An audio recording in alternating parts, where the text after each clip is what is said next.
Hello, my name is Phil Sheppard. I'm an author and an illustrator from Doncaster in South Yorkshire. Now, I've had an email from Miss Harmer, who's a teacher at Conisbrough Ivanhoe Primary School, and she's asked me to make a video to inspire a class and how, if they make writing interesting, it could be published. So here I am. I'm going to tell you a little bit first about my books that I've had published. So first off, we've got, oh, there. So there's Lollipop Man, Superhero of the Highway. There's two versions of that. And its sequel, Lollipop Man and the Rabbit of Doom. And then there was Sheep Ahoy, which is a book of rhyming stories and poems. And from that came The Princess and the Shark. And then local books, local history books, non-fiction. We've got Discover Doncaster, which is like a horrible histories for our town. Doncaster Stories, which is a new picture book, which has lots of great scenes from Doncaster. It's about history and it's about reading. And Discover Mayflower, which is to celebrate the 400th anniversary of the Mayflower boat. A lot of the pilgrims came from Doncaster. So that one's just come out. So I've written and illustrated these books. Okay. Now, for a few years now, I've also been working on a chapter book, a novel for children. This is a rather scruffy folder, has got that inside. Here it is. Now, I've done about 30 drafts of this book, 30. So when your teacher asks you to rewrite things, to change this, that and the other, that's completely normal and it really helps make your writing better. So this is my novel, which is an adventure set in history, which I've had some interest from publishers for, but you've got to keep writing, keep trying really hard. Hopefully one day this will be a book as well.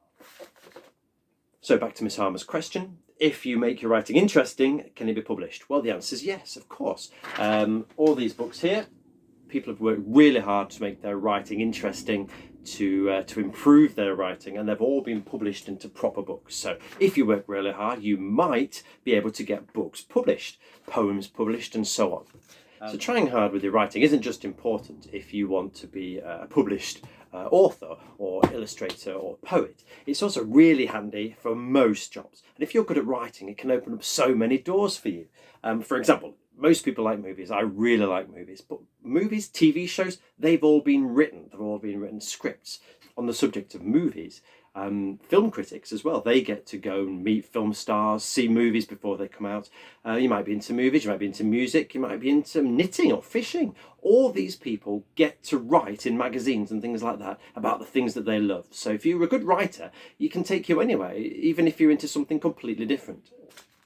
For example, if you're into sport, you could write for the newspaper. Every newspaper at the back has sports pages, so you get to go to matches, write about them, meet famous sports people and things like that. So, you know, it can open those doors for you as well. Another of my heroes is a guy called Tim Minchin. There he is. Now, I've thought of him because yesterday was Britain's Got Talent and somebody quite similar to him won. I don't know if you saw it.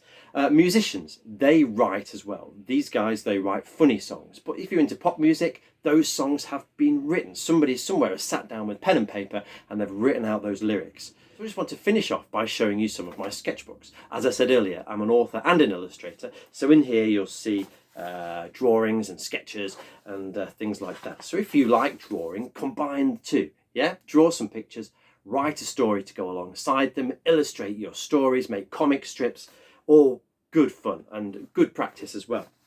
Also in here, I've written out, this is part of my novel, I've written out by hand some of the paragraphs and little notes to myself. So, you know, this was written out by hand first before I typed it up. Get your ideas down on paper and then change them later. Don't worry too much about what you're writing. Get it down on paper, change it later, swap it around, just practice. And if you keep practicing, then one day you might as well have a published book, a published story like me, or like any of the other authors or illustrators who you admire, or it might take you in a completely different direction. You might be a journalist, you could be a sports reporter, you could write movies, you could write poems, you could be a performer, all those things. And every job in the world pretty much involves writing in some way.